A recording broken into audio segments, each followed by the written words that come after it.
하나님의 말씀은 에스겔서 37장입니다.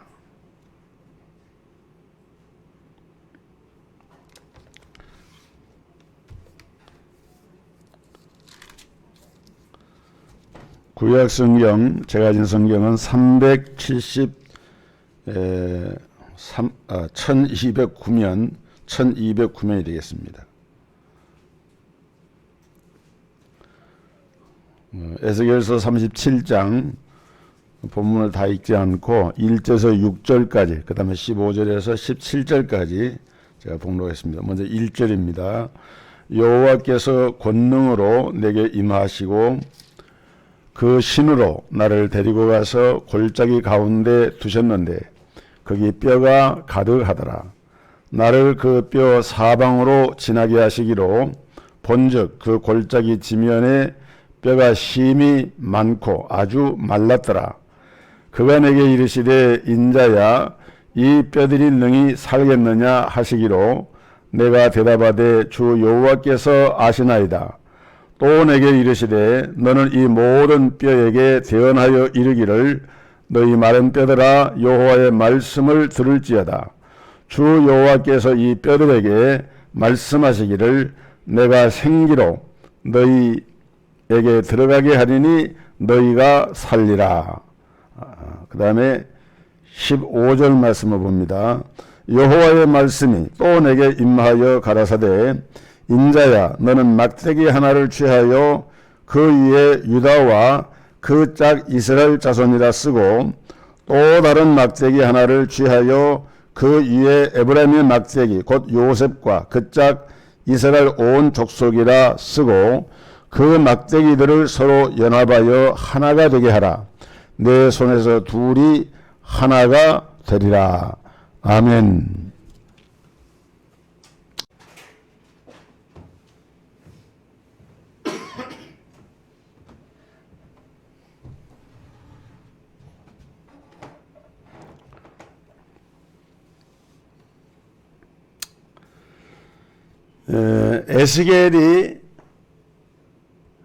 선자 에스겔이 환상을 통해서 에스골 골짜기에 이 보았던 사건은 그 당시 이스라엘의 영적 상태를 보여주고 있는 것이고 또 동시에 오늘 이 말씀은 지금 우리가 살고 있는 오늘의 내 삶에 그대로 연결해서 우리에게 주는 이런 메시지이기 때문에 오늘 우리는 이 말씀을 현재적 사건으로 해석하고 또 경험되어져야 하는 말씀입니다. 이게 옛날 얘기고 뭐 성경 얘기고 나하고는 너무 먼 얘기다 그것이 아니고 실제로 지금 내게 주시는 메시지라는 거예요. 오늘 1절 말씀을 보면은 여호와께서 권능으로 내게 임하시고 그 신으로 나를 데리고 가서 골짜기 가운데 두셨는데 거기 뼈가 가득하더라 그랬어요.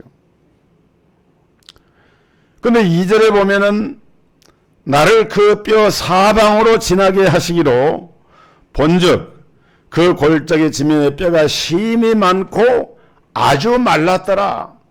골짜기에 뼈가 가득한데 아주 많은 그 뼈들이 그야말로 뼈가 말라버린 거예요. 뼈가 완전히 말라버렸습니다. 이거 영적으로 비참한 당시 이스라엘의 상태를 말한 거예요. 왜냐하면 에스겔 선지자는 이스라엘이 패망하고 그 다음에 유다가 바벨론의 포로로 끌려간 그 바벨론에서 그 포로로 잡혀간 그곳에서 예언 활동을 했던 선자거든요. 그 당시 이스라엘의 영적 상태를 이렇게 환상 가운데서 에스겔이 본 거예요. 근데 그때 하나님이 에스겔에게 물으셨어요. 인자야, 여기 인자는 에스겔을 향해서 하는 말씀이죠. 이 뼈들이 능히 살 줄을 믿느냐 그랬어요. 이 뼈들이 능히 살 줄을 믿느냐. 에스겔이 뭐라고 대답했습니까? 주께서 하시나이다 그랬어요. 아마도 에스겔은 조금 대답하기가 어려웠을 것 같아요. 왜냐하면은 지금 뼈들이 말라가지고 바짝 말라서 이렇게 골짜기에 사방에 이렇게 골짜기 사방에 흩어져서 있는데 이 뼈들이 살겠느냐고 물으시는 거예요. 주님이. 이게 뭐라고 대답을 해야 됩니까? 주여 살아납니다. 믿습니다. 이렇게 대답하면 좋겠는데 아마 그렇게는 차마 말을 못하겠고 그냥 주님이 아십니다 그랬어요. 근데 결과는 어떻게 되는가 하면은 10절에 가서 보면은 이에 내가 그 명대로 대언하였더니 생기가 그들에게 들어가매 그들이 곧 살아 일어나서 서는데 극히 큰 군대더라 그랬어요. 놀라운 일이 벌어졌어요. 그 뼈들이 살아나서 하나님의 군대가 된 거예요. 여기서 우리는 하나님이 하시는 일과 사람인 우리가 할 일이 있음을 알 수가 있어요. 하나님이 하시는 일이 있고 우리가 할 일이 있다. 먼저 하나님이 하시는 일이 있는데 그 일은 뭐냐? 먼저 하나님이 하시는 일을 말하기 전에 하나님을 통해서 우리가 해야 할 일이 있다는 것을 오늘 본문은 말씀을 합니다. 그건 뭔가 하면은 먼저 여호와의 권능이 우리에게 임하여야 한다. 다시 말하면 하나님이 우리에게 권능을 주신다 그 말이에요. 본문 1절에 그랬어요. 여호와께서 권능으로 내게 임하시고 에스겔이 어떤 주도적으로 능동적으로 이렇게 권능을 받은 것이 아니라 수동적으로 하나님이 주시는 권능을 받은 권능이 에스겔에게 임했다 그 말입니다. 그러니까 이 일은 누가 하신 거예요? 하나님이 하신 거예요. 여러분 이 권능은 뭔가 하면은 성령의 능력을 말하는데 오순절 성령이 임할 때 어떻게 성령이 임했습니까? 그때 성령의 능력은 백신문도들이 모여가지고 주님이 그들에게 주신 약속을 붙잡고 간절히 기도하는 가운데 성령이 충만하게 임하여서 오순절 성령 강림의 역사가 일어나게 됐습니다. 그런데 우리가 지금 알아야 될 사실은 여러분 우리가 믿음 생활하면서 하나님의 성령을 힘입고 권능을 받기를 원하는데 그러려면 기도를 해야 되는데 기도가 그렇게 쉽게 열려서 나옵니까? 예전에 우리가 산에 가서 기도할 때 기도원에 가서 기도할 때 어떻게 기도를 했어요? 그 기도원에 가면은 큰 나무 밑이나 바위에 앉아가지고 기도를 하는데 1시간, 2시간, 3시간 앉아서 기도하려고 하면은 그 깔 자리가 없으면은 몸이 딱딱해서 오래 앉아있기 어렵잖아요. 밑에서 땅에서도 막 찬 공기도 올라오고. 그러면은 기도원에서 그런 걸 위해서 준비한 게 있어요. 스티로폴 방석이 있어요. 스티로폴 방석 같은 거 하나씩 들고 그걸 가지고서 딱 깔아놓고 거기에 무릎을 꿇든지 아니면은 양만자세를 하든지 되게 무릎을 꿇죠. 그러고는 그 무릎 꿇은 자리가 그 스티로폴에 딱 베겨가지고 안에가 움푹 들어가 있는 그런 자리에서 이제 기도를 하기 위해서 그렇게 하는 거예요. 그런데 그때 그런 자리에 앉아가지고 산에서 기도하려고 하면은 금방 기도가 나옵니까? 실제로는 안 그래요. 그러니까 대체로 보면 성도들이 먼저 뭘 하는가 하면은 거기서 하나님을 찬양을 합니다. 하나님을 찬양을 해요. 여러분, 이것이 바로 찬양의 제사요, 찬양의 기도라고 하는 거예요. 우리가 하나님 앞에 능력을 받고 권능을 받고 하나님이 행하시는 놀라운 일을 경험하려고 할 때에 우리에게 필요한 것이 뭐냐? 부르짖는 기도가 필요한데 그 부르짖는 기도와 함께 먼저 드려야 하는 것이 뭐냐면은 찬양의 제사를 하나님께 드리는 거예요. 찬양을 하면은 가슴이 뜨거워져요. 찬양을 하면 마음이 막 열려져요. 찬양을 하면은 근심 걱정이 사라지고 기쁨이 와요.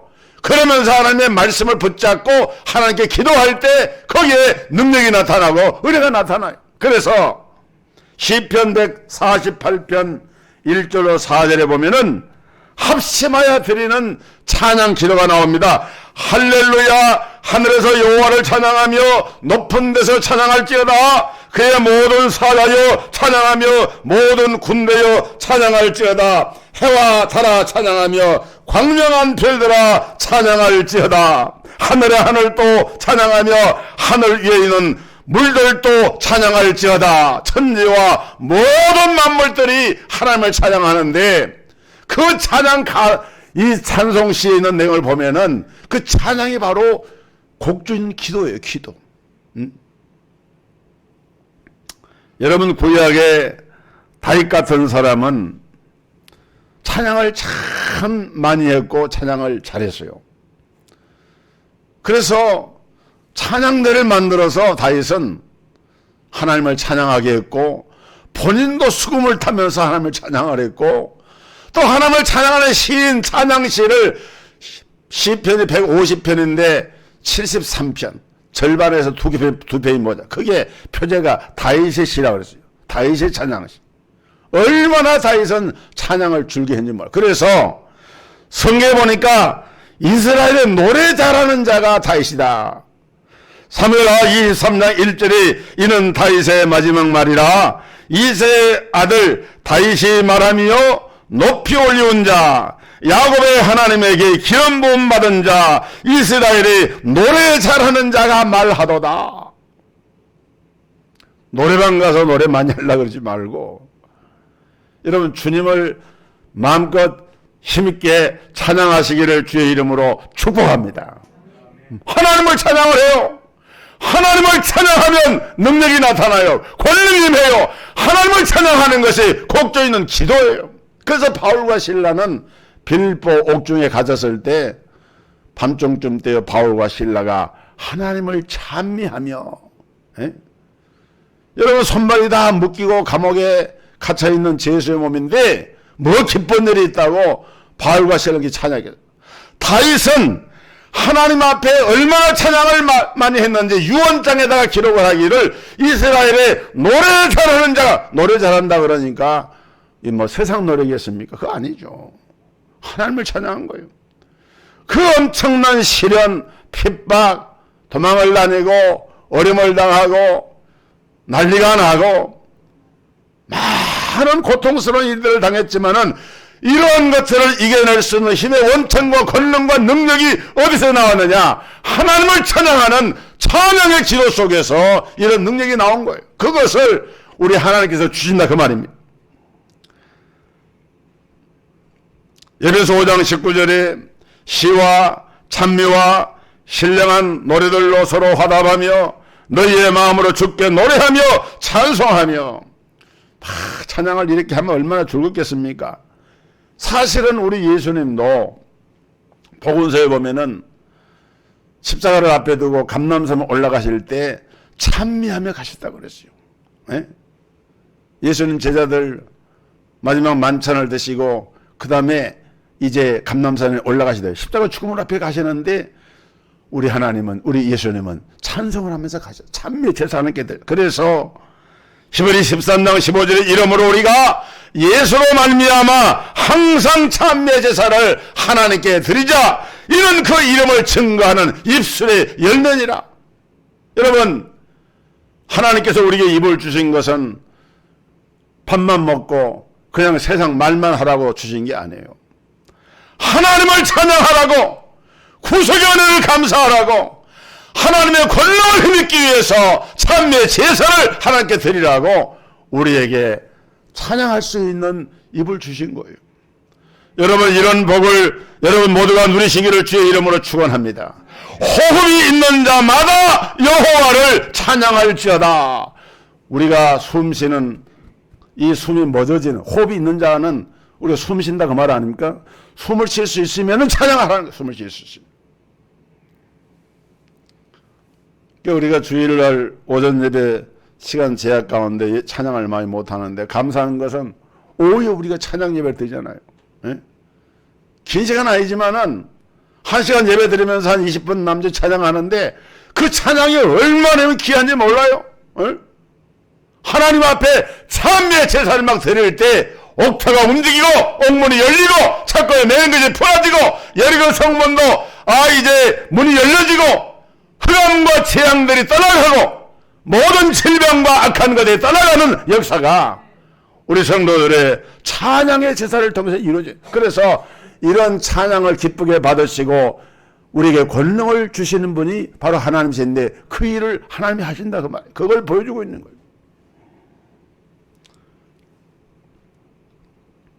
자, 이제 우리 하나님은 어떻게 일을 하시는가? 하나님이 하시는 일을 보겠습니다. 4절에 보니까 또 내게 이르시되 너는 이 모든 뼈에게 대언하여 이르기를 너희 마른 뼈들아 여호와의 말씀을 들을지어다. 한번 같이 따라합시다. 너희 마른 뼈들아 여호와의 말씀을 들을지어다. 마른 뼈들아 여호와의 말씀을 들을지어다. 하나님은 뼈들에게 하나님의 말씀을 듣게 하셨어요. 그 다음에 7절에 보면은 이 말씀을 듣고 대언을 하면은 살아난다 그랬어요. 대언한다라고 하는 말은 대신해서 말한다. 원래 하나님이 이 말씀을 하시는데 하나님은 하나님이 전하고자 하는 말씀을 직접 전하는 것이 아니라 하나님의 사자, 주의종, 복음 전도자, 우리 성도들을 대언대로 세우시고 그 말씀을 전하신다는 거예요. 그래서 대언을 하면은 살아난다. 우리 하나님은 마른 뼈 같은 생명 없는 우리 인생에게 하고자 하는 말씀을 우리가 대신해서 전하도록 이렇게 하신 거예요. 그래서 7절에 이에 내가 명을 쫓아 대언하니 대언할 때에 소리가 나고 움직이더니 이 뼈 저 뼈가 들어맞아서 뼈들이 서로 연락하더라. 야, 하나님 말씀이 이제 인자가 에스겔이 하나님의 종이 전도자가 말씀을 대언하니까 그 골짜기에 마른 뼈들이 막 이렇게 연결이 돼가지고 사람 형체를 이루고 뭐 소리가 나고 역사가 일어난 거예요.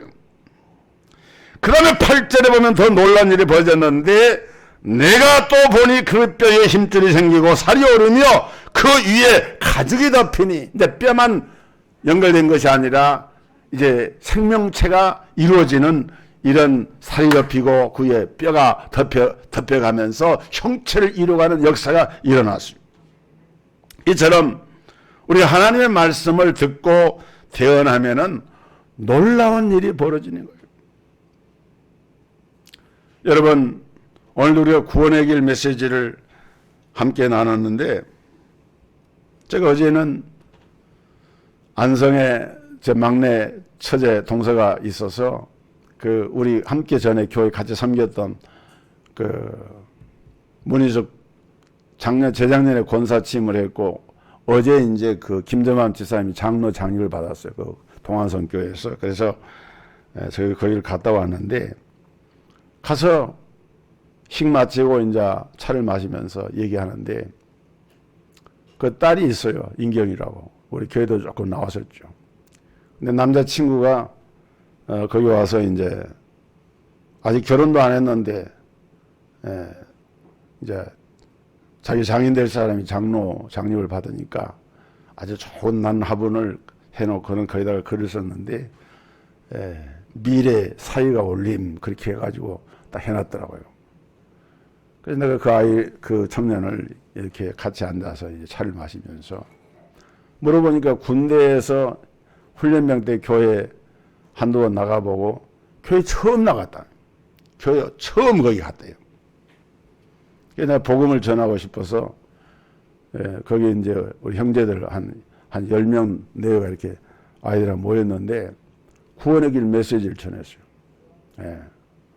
천지를 창조하신 창조주 하나님이 형상대로 우리 인간을 만드셨는데 원래 하나님과 함께하며 행복을 누리며 살게 되는데 하나님을 떠나고 마귀에게 하나님께 불순종하고 죄를 짓고 하나님을 떠나서 결국 마귀의 자녀가 되었다. 마귀의 자녀는 지옥 간다. 그런데 하나님 구원자를 보시는 그분이 예수님이고 예수님 우리 죄를 십자가에 죽으시고 부활하셨는데 그분을 그리스도의 직무를 완성하신 분이 예수님이다. 그 예수님이 하나님 만나는 길을 여시고 마귀를 멸하시고 나의 모든 죄를 용서하시기 때문에 예수님을 영접하면은 하나님의 자녀가 된다. 그래서 하나님의 자녀는 행복을 누리며 살게 되어 장차 영원한 천국에 들어간다. 그래서 영접 기도를 했어요. 영접 기도. 살아야 계신 하나님 저는 죄인입니다. 따라서 이 복음을 전했어요. 꼭 예수 믿고 생활 잘하고 보니까 인물도 잘생기고 키도 크고 뭐 아주 보니까 괜찮아요. 그런데 너 장차 교회 잘 섬겨서 너희 장인어른처럼 너도 교회 장로님 돼가지고 교회를 섬겨라. 한국 교회의 교회에서 장로님이 될 수 있는 비율이 전체로 보면 그래요. 1000명 교인 가운데 한 5사람 정도가 장로가 됩니다. 장로 된 게 쉽지가 않아요. 그렇게 하도록 권면하고 그렇게 기도해주고 그러고 왔는데 우리가 복음 전하는 것은 때를 가지 말고 어느 때든 이게 대언하는 거거든요. 복음을 간단하게 3분이면 돼요. 전하는 거예요. 제가 이제 두 번째 수술 받기 위해서 입원해가지고 한 주가 있었지 않습니까? 병원에서. 밤이 되면은 별로 할 일도 없고 이제 그 병원 고대 안암병원에 이제 입구에 현관에 의자가 벤치가 있는데 거기 이제 나와가지고 그때 이제 사모가 병간에서 저랑 같이 한 주간 이렇게 있었는데 그때 같이 나와서 앉아가지고 이렇게 있는데 옆에 웬 할머니가 앉아 있어요. 사모에게 그래요. 아이고 병간 하시느라 얼마나 고생이 많소. 병자보다도 환자보다도 간호하시는 분들이 더 힘들다고 고생하신다고. 가만히 보니까 할머니가 말씀을 많이 하길래 내가 이제 물어봤어요. 어떻게 해서 병원 오셨냐 그랬더니 자기 할아버지도 남편도 2년 전에 그 병원에서 폐암 수술하고 돌아가셨대요. 이제 자기도 이제 몸이 안 좋아서 와서 뭔 검사를 받고 다른 검사 받기 위해서 기다리고 있는데 잠깐 앉아있다는 거예요. 자기도 예전에 교회를 좀 나갔는데 이름이 김복자. 내가 이름을 물어봤어요. 김복자라고 하는. 나이가 82세예요. 근데 그 할머니가 교회를 원래 딸은 미국에 가 있고 아들이 하나 있고 집안이 좀 생활이 좀 이렇게 넉넉한 것 같더라고요. 그렇게 하면서 사는데 교회를 누가 전도를 해서 이제 교회를 갔는데 그분 표현을 하면 목사님이 교회 간 지 얼마 안 돼 가지고 뭐 11조를 당신은 얼마를 해라. 뭐 목사님이 그렇게 얘기를 했겠어요. 근데 그분 표현이 그래요. 그래서 너무 강제로 헌금하는 것 같아서 남편도 같이 교회를 나갔다가 더 이상 교회를 안 나가고 지금까지 교회를 안 나간다 그래요. 근데 말씀은 괜찮아요. 나이는 82세인데 한 70대 초반밖에 안 돼 보여요. 그래서 제가 거기 환자들이 많이 있는 여러 사람이 있는데 구원의 길 메시지 지금 제가 잠깐 복음 메시지를 전하게 해서 들어보시겠냐고 말씀하라 그러더라고. 그래서 지금 또 이 전도 메시지 구원의 길 메시지를 그때 전했어요. 그리고 영접기도 따라하세요. 영접기도 따라하세요. 영접기도 그 따라하고 꼭 교회 나가시라고. 너무 감사하다고. 갈장 갈지는 모르겠지만은 우리가 할 수 있는 것은 오늘 그 영감님도 세상 떠나고 교회도 나갔다가 그만두고 못 나가는데 이제 그분 돌아가시면은 장차 갈 곳은 딱 2군데밖에 없잖아요. 그런데 어디로 갈 거냐? 그러니까 우리가 복음의 메시지를 전하는 게 바로 태어나면 살리라. 복음을 전하면 살리라. 우리가 그 메시지를 붙잡고 복음을 전하는 거예요. 여러분 시편 119편 50절에 보면 이 말씀은 나의 곤란 중에 이로라 주의 말씀이 나를 살리셨음이니이다. 시편 기자가 그렇게 고백을 합니다. 주의 말씀을 들으면은 살아나는 역사가 일어나요. 사울 청년도 말씀을 듣고 회심을 경험하고 살아났어요. 중세 교부 어거스틴도 다른 거 아닙니다. 말씀을 읽고 들은 가운데 그 영혼이 살아나서 기독교 역사상 놀라운 일을 행했어요. 누가복음 24장 32절에 저희가 서로 말하되 길에서 우리에게 말씀하시고 우리에게 성경을 풀어주실 때에 우리 속에서 마음이 뜨겁지 아니하더냐. 에마오로 내려가던 두 제자가 부활하신 예수님이 함께한 줄 모르고 서로 이야기를 주고받는 가운데 예수님이 말씀을 풀어주실 때 이제 예수님이 흔적도 없이 사라지고 말하는데 나중에 남고 보니까 그때 그 말씀할 때 우리 마음이 뜨겁지 아니하더냐. 여러분, 하나님의 말씀은 살았고 운동력이 있다고 그랬어요. 생명이 있는 거예요. 말씀을 내가 듣고 대언하면 그 말씀을 듣는 자가 살아나리라. 이것은 오늘의 우리 시대에도 동일하게 적용되는 말씀이에요. 그래서 말씀을 전하는 것. 말씀은 심령을 뜨겁게 합니다. 말씀은 사람의 생명을 살려냅니다. 말씀을 통해서 어둠에 처한 영혼들이 빛을 찾게 되고 소망과 희망을 얻게 됩니다. 요한복음 11장 43절 이 말씀을 하시고 큰 소리로 나사로야 나오라 부르시니 죽은 자가 수족을 배로 동인채로 나오는데 그 얼굴은 수건에 쌓였더라. 예수께서 가라사대 풀어놓아 다니게 하라 하시니라. 여러분, 나사로가 죽어서 장사됐어요. 죽은 지 나흘이 됐어요. 지금 무덤 속에 있어요. 그런데 예수님이 죽은 나사로를 향해서 나사로야 나오너라 하니까 그 예수님의 말씀, 생명의 주관자 예수님의 말씀에 그 말씀이 선포된 순간에 나사로가 수건을 배로 동인 채로 무덤 밖으로 나온 거예요. 얼마나 놀라운 일이, 깜짝 놀랄 일입니까? 어떤 분이 그런 얘기 하더라고요. 그때 예수님이 나사로야 나오라 이렇게 말씀하지 않고 죽은 자여 나오라 그랬다면 무덤 속에 있는 사람이 다 살아났을 거라고. 네? 여러분, 실제로 예수님 말씀은 그렇게 권능이 있다 그 말이에요. 어떤 이는 열왕기하 13장 21절에 보니까 마침 사람을 장사하는 자들이 그 적당을 보고 그 시체를 엘리사의 묘실에 들이던짐에 시체가 엘리사의 뼈에 닿자 곧 회생하여 일어섰더라. 여러분, 엘리사가 얼마나 능력이 많았는지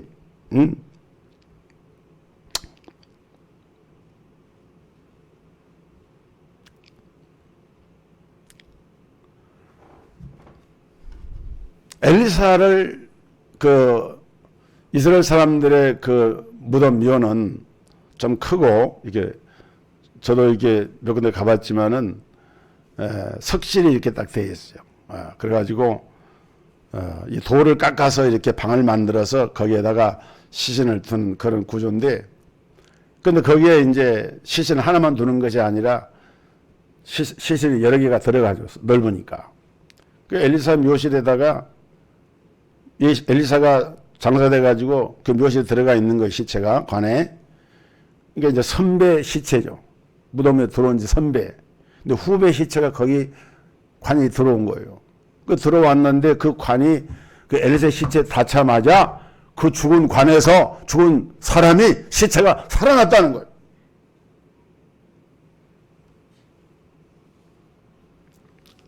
회생의 역사, 사망에서 생명으로 복음의 권세는 능력이기 때문에 오늘 우리는 어떤 상황에서라도 복음으로 살아나게 합니다. 살아나게 해야 돼요. 9절에 보니까 또 내게 이르시되 인자야 너를 생기를 향하여 대언하라. 생기에게 대언하여 이르기를 주 여호와의 말씀에 생기야 사방에서부터 와서 이 사망을 당한 자기 풀어서 살게 하라 하였더라. 이 생기를 히브리 언어로는 루아흐라 그래요. 숨결이란 말, 호흡이란 말이에요. 하나님이 사람을 지으실 때 진흙으로 육체를 지으시고 그 코에다가 생기, 루아흐를, 이 루아흐를 이제 신학에 와서는 이것이 바로 푸뉴마라 그래요. 푸뉴마. 하기오스 푸뉴마. 성령을, 거룩한 영, 성령을 말하는 것이죠. 그 우리는 모두가 다 이 푸니마, 이 루아흐라고 하는 것이 이렇게 있는데, 하나님 주신 생명인데, 생기가 사방에서부터 와가지고 이 사망을 당한 자에게 붙어서 살게 했다. 여러분, 사람들은 스스로 자충수를 둡니다. 오늘 복록한 말씀 이어보면 11절에 보면은, 또 내게 이르시되 인자야 이 뼈들은 이스라엘 온 족속이다. 분명히 말했죠. 이 뼈들은 이스라엘 온 족속이다. 그들이 이르기를 우리의 뼈들이 말랐고 우리의 소망이 없어졌으니 우리는 다 멸절되었다 하느냐. 우리는 다 멸절되었다. 소망이 없는 거예요. 그런데 이렇게 멸절되었다고 사람들은 스스로 자충수를 두면서 포기를 하지만은 우리 하나님은 아니다. 이 뼈들도 살아난다는 거예요.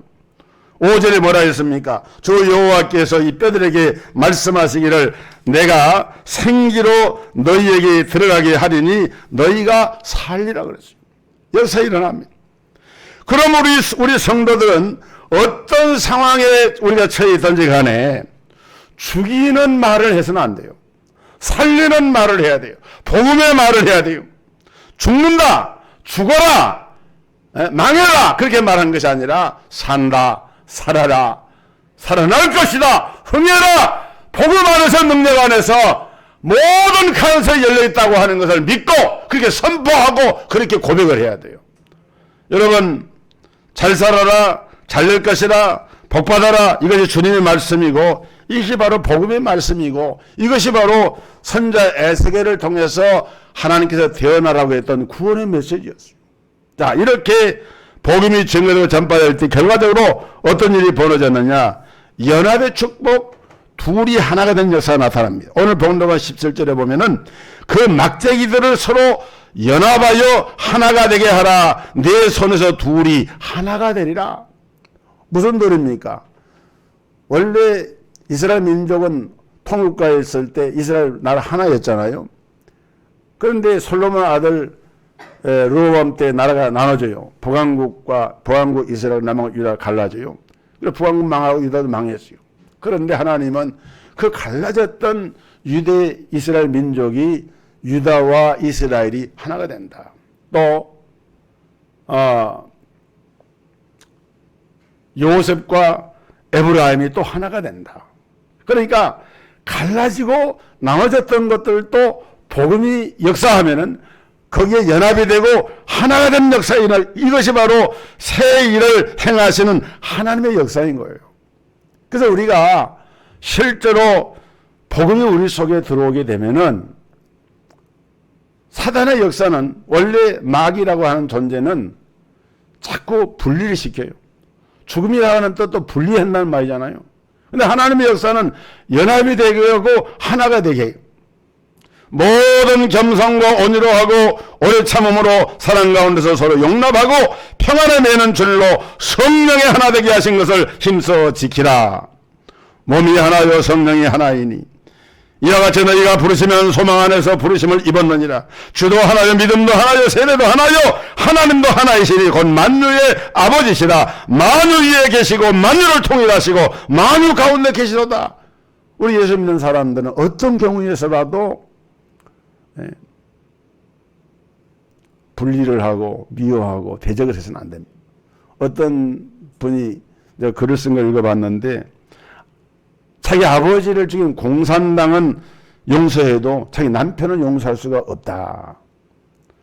얼마나 남편이 못된 짓을 했는지 그런 말을 했겠어요. 참 안타까운 일이죠.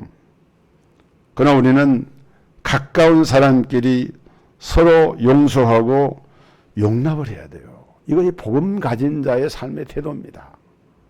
원수를 맺으면 안 돼요. 하나님의 사람들은 둘이 하나가 되게 하리라. 성령의 역사, 복음의 역사는 나눠진 것을 합하게 만들고 흩어진 것을 모으게 만들고 내 손에서 둘이 하나가 되리라 한 역사. 복음은 죽음을 생명으로 바꿉니다. 성령의 권능이 임하면은 마른 뼈도 살아나게 되고 둘이 하나가 된 역사를 이루게 되는데 이것은 하나님이 하시는 일, 아무도 막을 수가 없어요. 중요한 것은 우리에게 성령의 권능이 임의한다는 것입니다. 오늘 이 복을 누리시기를 주님의 이름으로 축복합니다. 찬양하겠습니다.